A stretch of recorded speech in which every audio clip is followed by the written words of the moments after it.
G'day and welcome to another video on my channel.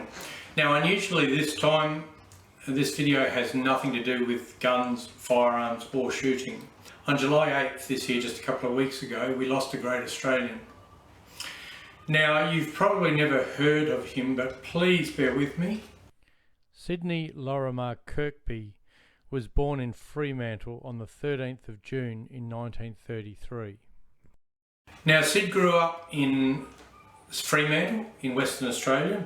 As a young boy he actually developed polio, which was common in those days, and became completely crippled.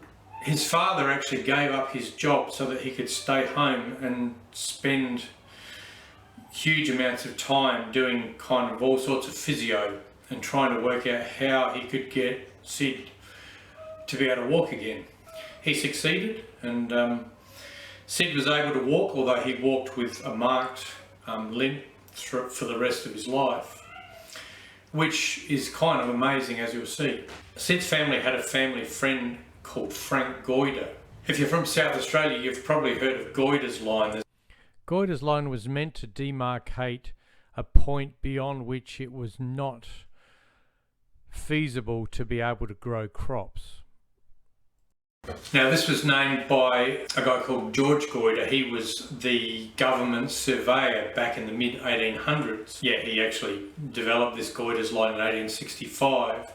And there's a lot of, he did a lot of exploring in Australia itself. There's a lot of geographical formations named after Goyder. Frank Goyder was a surveyor, but he was actually a descendant of this George Goyder, this famous explorer and surveyor from back in the 19th century. Based on the stories that he told Syd, Syd decided to train to become a surveyor, which he did. Soon after he graduated, the Western Australian government launched a big surveying exploration of the inland parts of Western Australia. So we're talking probably late 40s, early 50s at this point. Back then there was large areas of Australia which were basically completely unexplored. There were still wild Aboriginals living out in the desert who'd never contacted white Europeans. So Syd was chosen to go on this expedition, so he spent, I don't know how long it was, but large amounts of time out in this harsh desert country in Western Australia, in the Great Sandy Desert, exploring and surveying. So he got his sort of start there.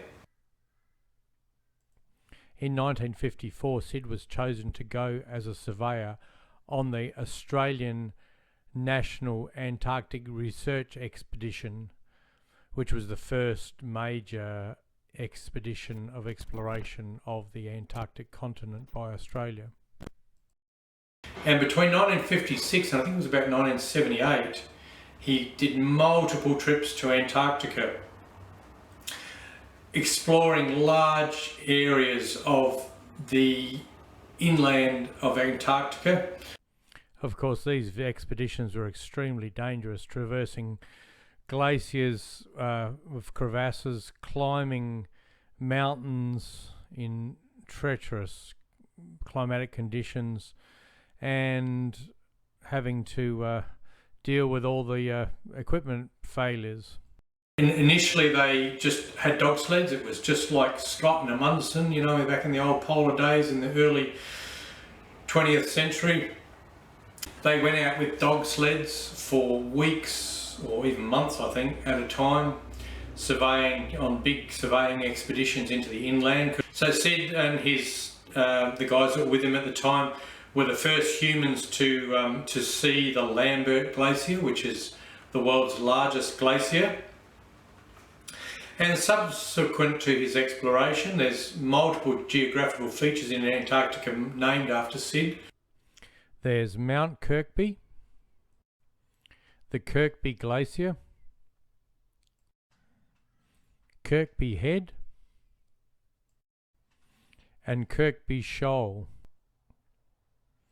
In 1958, Syd was awarded the Polar Medal, which is awarded by the Queen to those people who have actually done extensive work in polar regions. The first recipient of the Polar Medal was Robert Scott.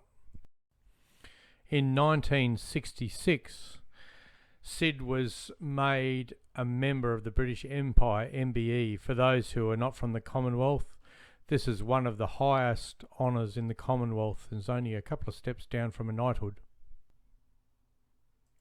In 2018, Syd was awarded an Officer of the Order of Australia, one of Australia's highest honours. In 2020, Syd was awarded the Philip Law Medal for services to the Antarctic community. So I first met Syd about 21 years ago. He was actually a very early client at my veterinary practice when I started it. He used to bring his dog in, and he was a nice old fellow. In 2014, historian and author Lyn French published her biography of Syd Kirkby called Fixing Antarctica, Mapping the Frozen South. And it was only then that I realised that, I'd known one of the world's greatest explorers. I went to a event at our local library a few years ago where Syd showed his large collection of slides from his Antarctic expeditions and told his story, which was pretty amazing. That's the life of Syd Kirkby. So he's given a few interviews on media. They're really interesting, where he talks about, some of the expeditions he went on and some of the gnarliest things that happened. So I'll link everything that I can find that's relevant down in the description. So if you're interested in adventure, exploration, history, Antarctica, or just want to hear a really good story, have a look at those links and listen to Syd's interviews. In her book, Lyn French states that Syd Kirkby explored and mapped more territory than any other person in human history. At the very least, he was one of the world's great explorers. If you're like me and you think, why have I never heard of this great Australian? Spread the word, tell your friends and family to listen to his interviews. This 2016 portrait of Syd by Queensland artist Tom Macbeth won the People's Choice Award for Portraiture in the Black Swan Awards and is aptly named Trailblazer. Vale Syd Kirkby. And until next time, thanks for watching.